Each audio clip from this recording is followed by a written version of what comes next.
Perkenalkan, kami dari kelompok. Udah tahu ke?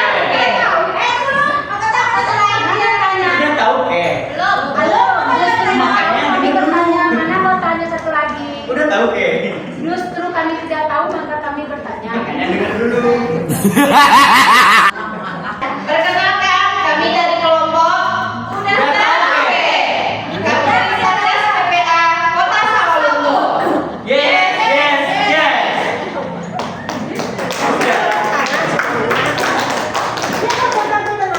Intervensi yang paling prioritas yang pertama yaitu segera lakukan asesmen awal oleh guru BK atau satgas sekolah. Kemudian observasi kondisi fisik dan psikologis anak. Kemudian cukupi data dahulu, baru komunikasi dengan orang tua. Kemudian mengajak anak berbicara dengan memberikan rasa aman. Tujuan utama intervensi pada tahap ini ialah pertama mencari fakta, yaitu dengan dilakukan secara hati-hati setelah anak merasa aman. Kemudian menghentikan kekerasan, yaitu dengan memastikan lingkungan sekitar anak itu aman. Yang ketiga yaitu menenangkan korban agar anak merasa aman dan percaya untuk bercerita.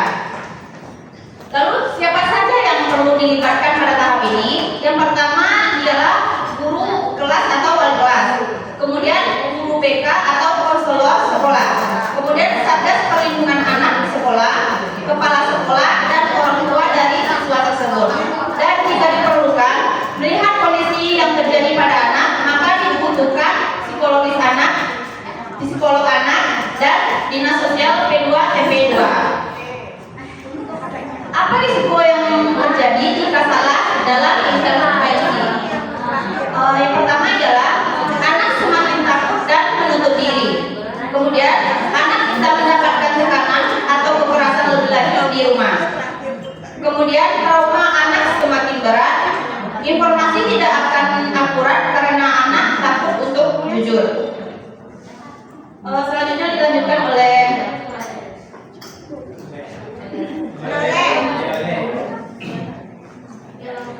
Oke, berikutnya itu tentang monitoring.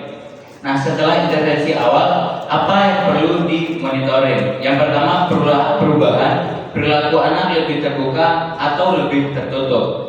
Yang kedua, kondisi emosional anak, cemas, takut, atau sedih.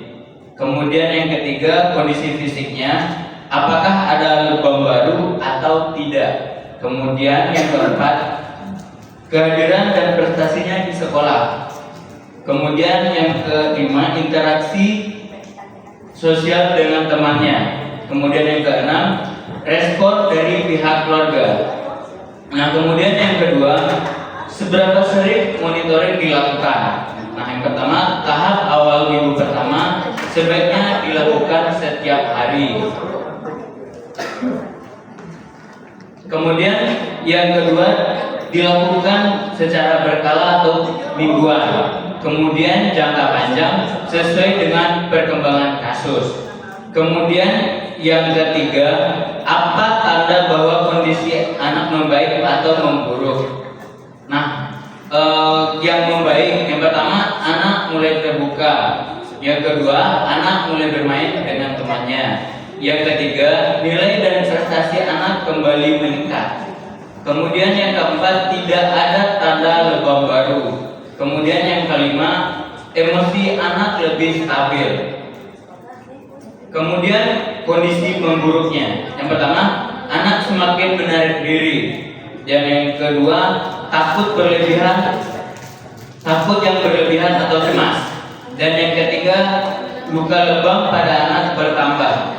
Kemudian yang keempat, menolak berbicara dengan siapapun. Kemudian yang keempat, akan terjadi jika tidak ada monitoring. Kasus bisa terabaikan. Kondisi anak semakin parah. Dampak jangka panjangnya trauma mendalam pada anak. Berikutnya akan disampaikan oleh rekan kami. kapan kasus ini boleh diterminasi? Pertama, saat keamanan anak sudah terjamin. Yang kedua, perilaku anak yang kembali normal. Yang ketiga, kondisi fisik dan psikologis anak stabil dan baik. yang keempat, sudah ada dukungan berkelanjutan dari pihak sekolah, keluarga, dan pihak lain-lainnya.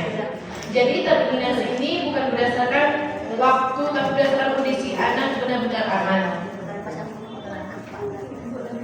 Apakah jika anak sudah tidak terlihat dalam kasus selesai? Tidak, alasannya lebam bisa hilang, tetapi kekerasan masih bisa terjadi. Trauma psikologis anak sering tidak terlihat. Anak bisa menyembunyikan kondisi sebenarnya karena takut. Jadi indikator selesai tidak hanya fisik tapi juga psikologis dan lingkungan. Apa yang harus dipastikan sebelum tereliminasi? Yang pertama, sudah dilakukan monitoring dalam periode tertentu dan hasilnya konsisten dengan baik. Rujukannya, yang pertama, apakah kasus ini perlu dirujukan? Ya, perlu dipertimbangkan rujukan karena ada potensi masalah dalam keluarga. Anak menunjukkan tanda psikologis menarik diri, melamun dan menurun prestasi. Jika ia kemana? Ke psikolog anak atau konselor profesional. Dinas Sosial P2TP2A, Lembaga Perlindungan Anak jika darurat. Perlu melibatkan pihak berwenang seperti kepolisian. 3. Kapan waktu yang tepat untuk rujukan, terutama jika ditemukan indikasi kuat kekerasan. Kedua, jika kondisi anak tidak membaik setelah intervensi awal. Yang ketiga, jika sekolah tidak mampu menangani sendiri. Yang keempat, jika ada risiko keselamatan anak. Dan yang terakhir, jika membutuhkan penanganan profesional atau psikolog atau hukum. Demikian dari kami kelompok 2.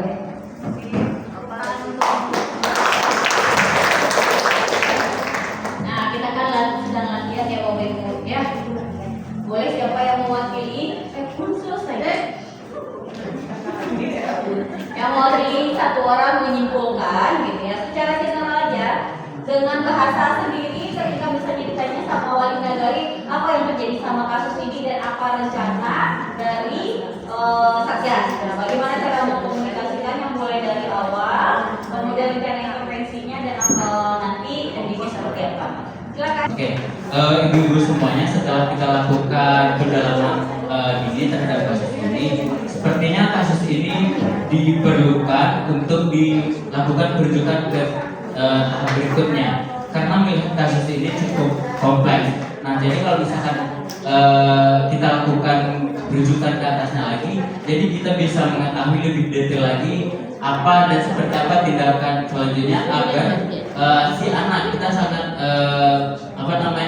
concern dengan anak ini, mengingat untuk masa depannya gitu. Jika masalah ini diperlarut-larutkan, takutnya anak semakin tertekan. Nah, jadi untuk lebih cepat selesaikan kasus ini dengan baik, tentu kita harus melakukan rujukan ke pihak yang lebih di atas lagi. Mungkin seperti itu, ibu-ibu.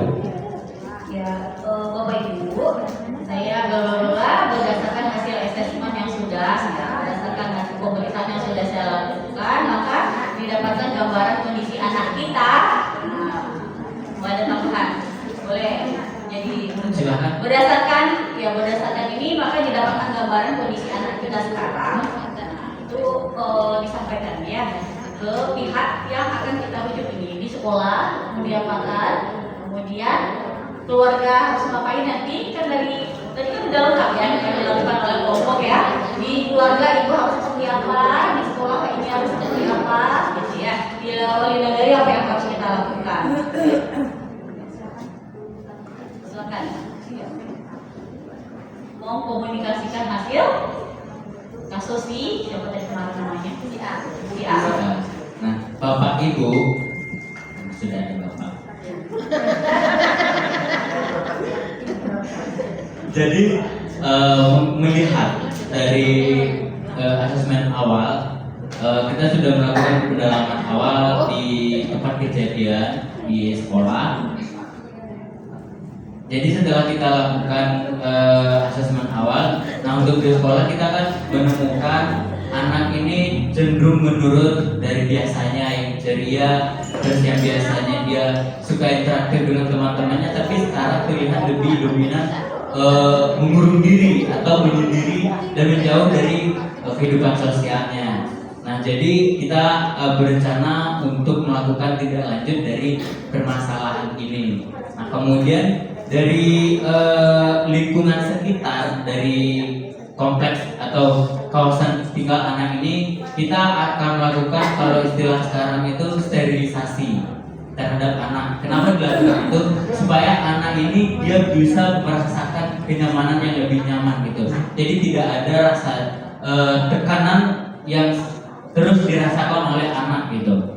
Nah, jadi kesimpulannya, kasus ini akan kita lakukan berujukan ke tingkat atas atau ke Dinas Sosial TP2A. Jadi demikian Ibu, terima kasih. Terima kasih tepuk tangan. Ya, jadi ya harus detail ya. Jadi kasus ini akan kita rujuk ke tingkat atasnya, tingkat atas gimana? Ya, harus kita. Satu untuk mungkin ya untuk pendampingannya kita akan ke misalnya PTD, kemudian dari segi ininya ya di sekolah seperti apa dan segala macamnya. Nah, sudah bagus. Sekali lagi tepuk tangan untuk kelompok. Betul ya, silakan duduk kembali. Terima kasih.